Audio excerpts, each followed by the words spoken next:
Otep à tous, bien-aimés frères et sœurs, je veux être clair avec tout le monde sur le Mali et la démocratie au Mali. Je veux être clair avec le nouveau Premier ministre malien et le président Assimi Goïta, que la légitimité ne s'obtient pas dans les urnes. La vraie légitimité, c'est celle d'un peuple sincère qui vous soutient parce que vous faites le travail que eux, ils vous demandent de faire. Aujourd'hui, il est clair que M. Assimi Goïta, que M. Traoré, que M. Le président Tiani, sachez-le que vous êtes plus légitime que Emmanuel Macron. Emmanuel Macron, aujourd'hui, c'est le président le plus vomi de la Ve République. Peut-être même de l'histoire de toute la France.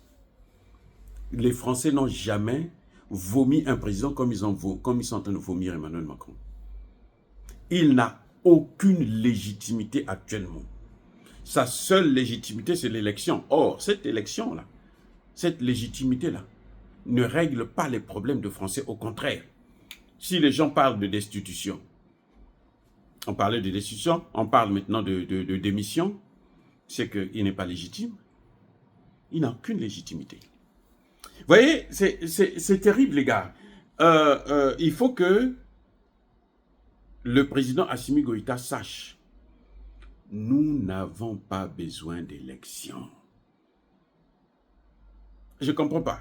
C'est-à-dire que c'est comme si tu as quelque chose dans la main, mais tu demandes quand même à quelqu'un de te donner la même chose, alors que tu l'as dans tes mains. Parce que Assimi Goïta est légitime. On lui a donné 5 ans renouvelables pour qu'il continue à faire ce qu'il est en train de faire pour le peuple malien. Travailler pour le peuple malien, pour l'intérêt du peuple malien et de l'AES. Et oui, on lui a donné 5 ans, on va renouveler. C'est ça le problème. La légitimité, ce n'est pas dans les urnes. Non. Parce que ceux qui vous acclament là, il y en a qui n'ont jamais voté, qui ne savent pas ce que c'est que voter. On a eu plus de Maliens qui se sont mobilisés pour soutenir le gouvernement malien quand il était sanctionné par les autorités, la CEDEAO, que lorsque il y a eu des élections. Quand il y a eu des élections, là, la participation était moindre que celle où la population est venue manifester sous sanction. Hein.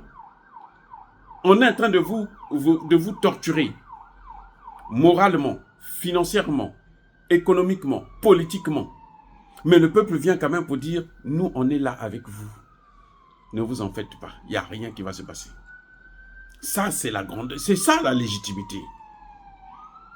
Ce n'est pas parce qu'on va organiser des élections qu'on sera légitime. Non, la démocratie, les Occidentaux l'ont imposée en Afrique pour avoir un moyen d'ingérence dans nos affaires. Et comme ils sont en train de faire maintenant avec le changement climatique, la transition énergétique, c'est juste pour s'ingérer dans nos affaires, pour contrôler nos économies. Parce qu'ils savent que si nous, on continue avec cette nouvelle voie où on veut gérer nos problèmes nous-mêmes, eh ben, eux, ils auront de gros problèmes à l'avenir. Donc, ils ont préparé un autre système. Et ce sont eux qui maîtrisent les énergies renouvelables. Donc, ils vont nous faire consommer les énergies renouvelables alors que nous avons les énergies fossiles qui servent là. C'est pareil avec la démocratie. Ils nous ont amené la démocratie pour nous contrôler, pour mieux nous contrôler et pour s'ingérer dans nos affaires. Ils voient que maintenant nous maîtrisons la démocratie. En Afrique, on maîtrise bien la démocratie maintenant. Personne ne peut dire que les Africains ne sont pas mûrs pour la démocratie, non. Donc, ils amènent ça, ils jouent sur ça, c'est un levier, un instrument de division. Parce que chaque fois qu'on parle d'élection, eh ben, il y a des divisions. Il y a des divisions. Et il faut que ça s'arrête comme ça. Donc moi je crois qu'aujourd'hui, le président Assimi Goïta n'a pas besoin des partis politiques. Il faut peut-être même les fermer, tous ces partis politiques-là. On n'a pas besoin de ça en ce moment. Parce que le président a 5 ans renouvelables. Maintenant, il doit rester 3 ans et demi ou 4 ans renouvelable. Tant qu'il va faire son travail là, correctement, il sera toujours apprécié par les Maliens et les Africains, il va continuer. On ne change pas la carte qui gagne. Moi, je vous ai toujours dit, la démocratie là, nous n'avons pas besoin de ça. Et il y a pire, c'est que quand nous, on organise des élections chez nous, eux aussi, ils organisent des élections chez eux, dans les capitales, là, dans les capitales occidentales. Dans leur cabinet, là, la présidence, la primature et tout, ils sont en train d'élire le candidat qu'ils veulent pour vous, à votre place. Si ça coïncide, bon, tant mieux. Mais si ça ne coïncide pas, non, ils vont faire des problèmes. Et nous, on ne peut pas continuer comme ça. Parce que quand ça ne marche pas, quand ce n'est pas leur candidat qui gagne, qu'est-ce qu'ils font? Eh bien, ils parlent de la fraude.